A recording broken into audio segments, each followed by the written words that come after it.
ജീവിതത്തിൻ്റെ ചില സന്ദിഗ്ധ ഘട്ടങ്ങളുണ്ട്. പ്രത്യേകിച്ച് ആശുപത്രികളിൽ ഡോക്ടറും രോഗിയും കുടുംബവും ഒന്നിച്ച് വിഷമഘട്ടത്തിലാവുന്ന സന്ദർഭങ്ങൾ. മാറാ രോഗമോ അല്ലെങ്കിൽ അതിതീവ്രമായ രോഗമോ അതിൻ്റെ അവസ്ഥയിൽ നിന്ന് രക്ഷപ്പെടാൻ വേണ്ടി രോഗിക്ക് പലതരം ജീവരക്ഷാ ഉപകരണങ്ങൾ ഉപയോഗിക്കേണ്ടി വരികയും എന്നാൽ അതിൻ്റെ ഒന്നും അവസാനം ആ രോഗി പൂർണ്ണമായി രക്ഷപ്പെട്ട് വരില്ല എന്നുള്ള അവസ്ഥയിൽ എന്ത് ചെയ്യണമെന്ന് ആലോചിക്കുമ്പോൾ ഒരു തീരുമാനമെടുക്കാൻ ഡോക്ടർക്കും ബന്ധുവിനും തീരെ പറ്റാൻ സാധ്യതയില്ല.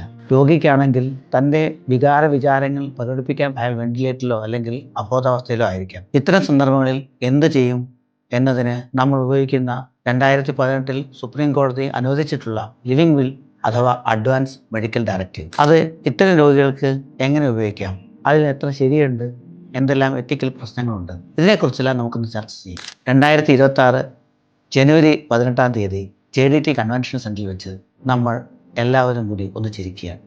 ഡോക്ടർമാരും സാമൂഹ്യ പ്രവർത്തകരും സമൂഹത്തിലെ മറ്റു പ്രബുദ്ധരായ ജനങ്ങളും ഈ ലിവിങ് വിൽ ഇത്തരം രോഗികൾക്ക് നമുക്കെല്ലാവർക്കും എങ്ങനെ ഉപയോഗപ്പെടുത്താം, അതിൻ്റെ ഗുണദോഷങ്ങളെക്കുറിച്ചും ചർച്ച ചെയ്യാം. എല്ലാവരെയും ജനുവരി 18 JDT കൺവെൻഷൻ സെൻറ്ററിലേക്ക് സ്വാഗതം ചെയ്യുന്നു.